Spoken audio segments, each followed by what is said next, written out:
현대는 과거에 비해 많은 것이 바쁘게 움직이고 있습니다. 바쁜 것이 미덕이 되는 세상을 우리는 살아가고 있습니다. 신중함과 깊은 사색은 오히려 사치스러운 것이 된 우리의 삶은 깊은 의미를 잃어버리고 방법이 목적이 되어서 살아가고 있는 것만 같습니다. 이러한 시대 조류는 신앙 영역에까지 영향을 미쳐 하나님과의 내면적인 관계는 소홀히 여긴 채 일만을 우선시하는 실용적 사고의 모습을 쉽게 발견하게 됩니다. 베네딕트 수도원에 대한 이야기는 이러한 바쁜 일상을 살아가는 성도님들께 잠시 멈춤과 깊은 사색의 의미를 돌아보는 시간이 될 것을 기대합니다. 베네딕트의 생애와 수도원 규칙에 담긴 하나님을 향한 깊고 진중한 마음을 함께 나누며 함께 나아가실까요? 먼저 수도원에 대해서 이야기할 때 세 가지 사항을 살펴보고 갈 필요가 있는데요. 첫 번째는 수도원 영성이 어떻게 시작되었는지입니다. 두 번째는 수도자의 조건, 수도자가 되기 위해서 필요한 것이 무엇이었는지, 세 번째는 수도원에서 노동의 의미는 무엇이었는지를 먼저 이야기 나누고 싶습니다. 첫 번째는 수도원 영성의 시작입니다. 사실 수도원의 모형은 초대교회 생활에서 찾아볼 수 있습니다. 초기 그리스도교 신자들의 공동생활은 부활하신 주님을 향한 믿음과 소망에 따라오는 자연적인 결과였습니다. 그것은 모든 것을 함께 나누며 사랑하는 친교의 생활이었고 삶이 예배가 되는 생활이었습니다. 우리 모두 하나님의 자녀라는 이 형제애는 그리스도교 신자 생활의 본질적 내용이며 이 형제애를 통한 공동생활은 그리스도교 안에서 어떤 예외적 생활이 아니라 중심되는 생활이고 교회의 이상이 성취되는 정상적인 생활이었습니다. 수도회의 창립자들은 한결같이 초기 예루살렘 교회 공동체를 수도원 공동체의 이상과 규범으로 삼고 하나님께 대한 예배와 이웃과의 친교라는 교회의 이상을 실현하고자 하였습니다. 두 번째는 수도자의 조건입니다. 수도자는 서원을 통해 자신의 삶을 하나님께 바쳤습니다. 복음이 권고하는 가난, 순결, 순종의 세 가지 덕을 교회 안에서 공식적으로 서원한 사람들입니다. 가난은 외적, 내적인 것에서의 이탈과 그 희생을 말하며 순결은 인간적이고 감각적인 사랑을 희생의 제물로 바치는 것을 말합니다. 또한 순종은 개인적이고 인간적인 모든 뜻을 하나님의 뜻 안에서 희생 제물로 바치는 것을 의미합니다. 이는 다시 말하면 요한일서 2장 16절에 나오는 인간의 3대 욕망, 곧 육신의 정욕과 안목의 정욕, 이생의 자랑의 정반대가 되는 세 가지 덕목인 것이죠. 수도자는 이 본능적 욕구 자체를 전부 하나님께 제물로 봉헌하고 모든 욕망에서 해방되며 그야말로 보다 자유롭고 넓은 마음으로 주님의 일에 헌신하려고 했던 사람들이라 말할 수 있습니다. 세 번째는 수도원에서 노동의 의미입니다. 수도원 생활은 외부에서 생각하듯이 적막하고 고독한 장소가 아니라 침묵과 부지런한 노동이 결합된 창조적인 생명력이 충만한 교육 장소였습니다. 물론 당시 수도원 계파 중 에잘림파와 육해파에 속한 수도사들은 수도 생활이 완전히 기도에 바쳐져야 한다고 주장하기도 했지만 오히려 이러한 경향은 초기부터 교회의 비난을 받아왔습니다. 수도자들은 노동이 곧 기도이다라고 말하며 게으름의 악덕을 수도원 생활에서 가장 무서워해야 할 악덕이라고 하였습니다. 그래서 수도사들은 하루에 7시간씩 육체 노동을 하면서 몸의 훈련을 통한 영성 훈련을 함께 했습니다. 수도사들은 공동생활 속에서 하루에 6번씩 기도하며 또한 일함으로 금욕보다는 노동과 사회활동을 중요하게 여겼던 것이죠. 수도원에서 노동이 등장하게 되는 이유는 동방수도원에서 행하여졌던 극단적인 금욕주의로 나타난 여러 가지 위험에서 벗어나게 하여 주는 데 있습니다. 더 나아가 금욕에 대한 고행에서 발생하는 나쁜 결과들을 발전적으로 해결하여 주는데 그 근본 동기가 있다고 볼 수 있습니다. 노동은 수도사들에게 생산적인 활동의 의미만이 아니라 노동 속에서의 깊은 명상을 통해 수도사들은 영혼의 자기 정진을 힘에 쓰게 되었고, 게으름을 틈타 들어오는 인간 본성의 헛된 욕망을 막을 수 있었던 것입니다. 중세 수도원의 교본이 되는 베네딕트 수도 규칙서에서도 한 장 전체를 통하여 노동에 관해 언급하고 있음을 볼 수 있습니다. 한가함은 영혼의 원수이니라. 그러므로 형제들은 정해진 시간에 육체 노동을 하고 또 정해진 시간에 성독을 할 것이다. 우리의 교부들과 사도들처럼 자신의 손으로 노동함으로 생활할 때 비로소 참다운 주님의 제자가 되기 때문이다. 이러한 맥락을 가지고 수도원에서는 노동을 통하여 기도에 힘썼고 마음과 영혼의 일치를 가졌습니다. 노동이 곧 기도이다라고 하여 규칙에 따른 몸의 훈련을 통한 영성 훈련이 수도원의 이상이었음을 확인할 수 있습니다. 그렇다면 이제 수도원 영성의 가장 기본이 되었던 베네딕트 수도원에 대해서 함께 살펴보고자 합니다. 베네딕트는 서방 수도원의 아버지라고 불리기도 하였고 서방 수도사들의 대감독이라고 불리기도 하였습니다. 베네딕트는 서구의 민족성에 가장 적합한 수도 생활을 가르친 사람이었습니다. 사실 서방 수도원 제도의 역사는 베네딕트 수도회의 세기라고 불릴 만큼 실제로 그가 세운 수도회와 동일시 된다고 일컬어질 수 있습니다. 베네딕트가 태어나 자란 초기 생애의 로마 상황은 사실 매우 어지러웠습니다. 476년에 서로마 제국의 마지막 황제를 내쫓고 오도아케르 왕이 그 자리를 차지하게 됩니다. 그러나 그 오도아케르 왕도 이탈리아에 쳐들어온 동고트와 테오도리코스에 의해 살해되게 됩니다. 테오도리코스는 25년간 종교적인 관용을 베풀었는데요. 그의 입장은 통치자가 종교적인 사안에 관여하는 것은 하나님의 권위를 찬탈하는 것이라 생각하였습니다. 그러나 니케아의 정통성을 받아들였던 동방 황제 저스틴이 서방 제국을 정복하려고 시도하고 또한 테오도리쿠스 왕의 아리안 이단 사상에 반감을 품은 이태리의 가톨릭 신자들을 비호하자 테오도리쿠스 왕은 그의 입장을 바꾸어 불관용 정책과 함께 가톨릭을 범죄자로 규정하기 시작합니다. 국가와 교회의 혼란이 계속되는 한가운데 서방 수도원의 시조 및 입법자인 베네딕트가 태어나게 되었던 것이죠. 당시 상황에 대해 한 문헌은 또한 이렇게 기록하고 있습니다. 보라, 만족들이 사는 유럽 모든 지방은 법이 없어지고 거리는 파괴되고 성체는 무너지고 논밭에는 경작자가 살지 않고 우상 숭배자들은 매일매일 신자가 흘리는 피 속에 발광질을 하고 있다. 이런 형편 속에서 폐허 속에서 눈물 짓는 결례를 위로해야 하는 성직자들은 허무한 명성만 탐하며 신기하고 저속한 말을 자랑스레 짓거리고 있다. 당시 상황이 얼마나 혼란했는지를 알 수 있습니다. 이런 시대적 상황 가운데 베네딕트는 중부 이탈리아의 누르시아에서 태어납니다. 17세에 사회적 상황에 대한 환멸과 회의를 느꼈던 베네딕트는 성 베드로 성당에 유숙하면서 성직자들과 공동생활을 하게 됩니다. 그 후 수비아코 동굴에서 3년간 엄격한 은둔 생활을 하며 수도원 생활에 대한 관심을 갖게 되는데요. 베네딕트는 이 수도적 생활이 자기와 같이 산속에서 살면서 세속적인 생활에 떨어져 거룩한 생활을 추구하려는 수도자들을 도울 수 있다고 생각하게 됩니다. 그 후 베네딕트는 자기 개인만을 위하는 일은 수도의 최선이 아닐 것이라 생각하며 근처에 있는 목동들을 모아 주님의 말씀을 들려주기 시작합니다. 그러는 사이 그의 명성을 듣고 같은 수도의 뜻을 품은 사람들이 모여들게 되면서 그 자리에 수도원을 세우고 원장이 됩니다. 물론 많은 어려움을 겪기도 합니다.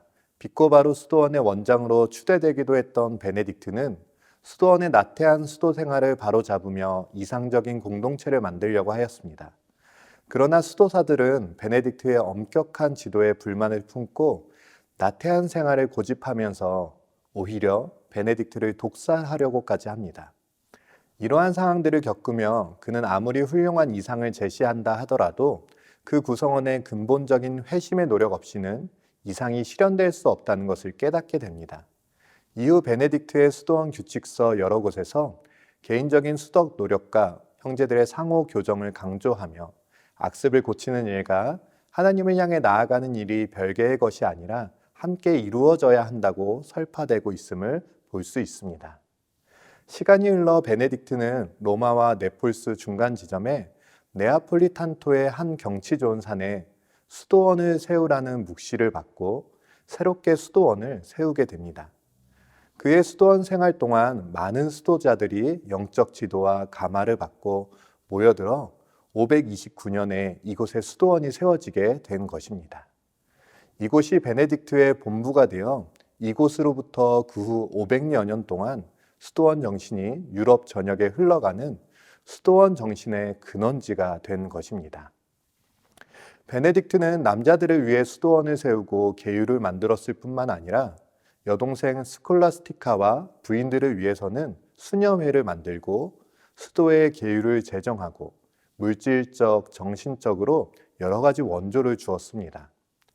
베네딕트는 죽기까지 이탈리아의 몬테카시노에서 14년간 있었는데요.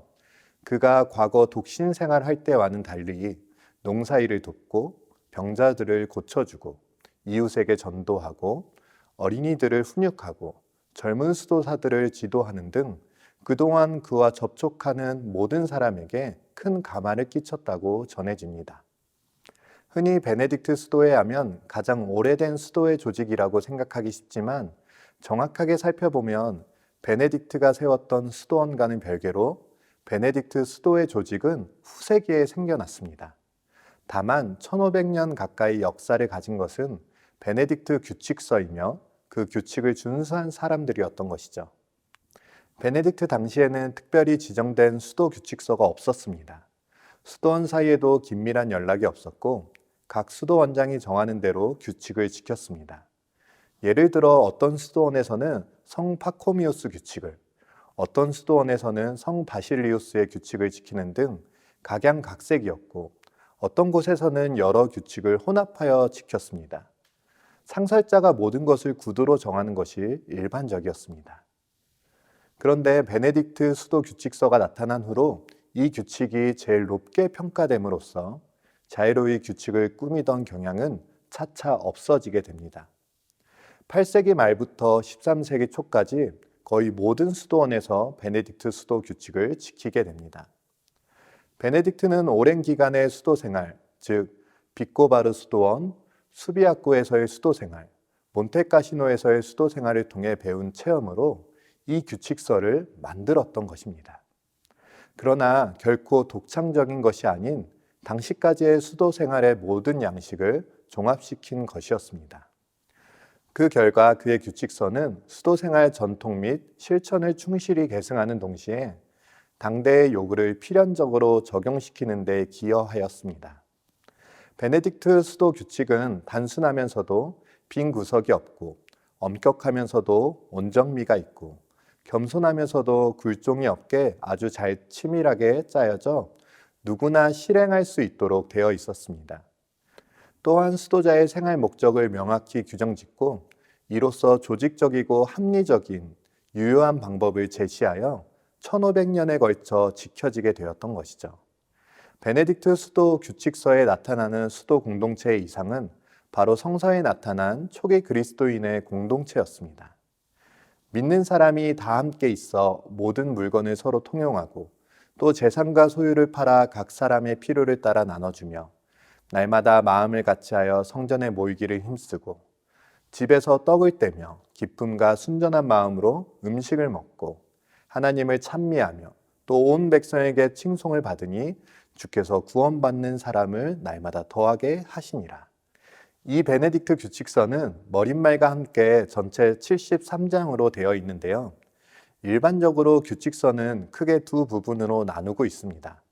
머릿말부터 제7장까지는 영성적이고 이론적인 성격이고 그 이유는 제도적이고 규율적인 성격으로 구성되어 있습니다. 규칙서에 나와 있는 내용들을 몇 가지 소개해 드리고 싶은데요. 첫 번째는 서약입니다. 수도사가 되기를 지원한 사람은 일정한 기간을 시험을 거친 후 한 수도원에 계속 머물기를 규정하는 정주의 원칙을 따라 엄격한 도덕적 생활과 복종을 서약한 후 수도원에 들어오게 하였습니다. 수도원장의 명령에 절대 복종하고 수도원 규율을 지켜야 했던 것이죠. 베네딕트 규칙서에 의하면 수도원을 주님께 봉사하기 위한 학교 혹은 주님께 대한 봉사의 훈련이라고 하였습니다.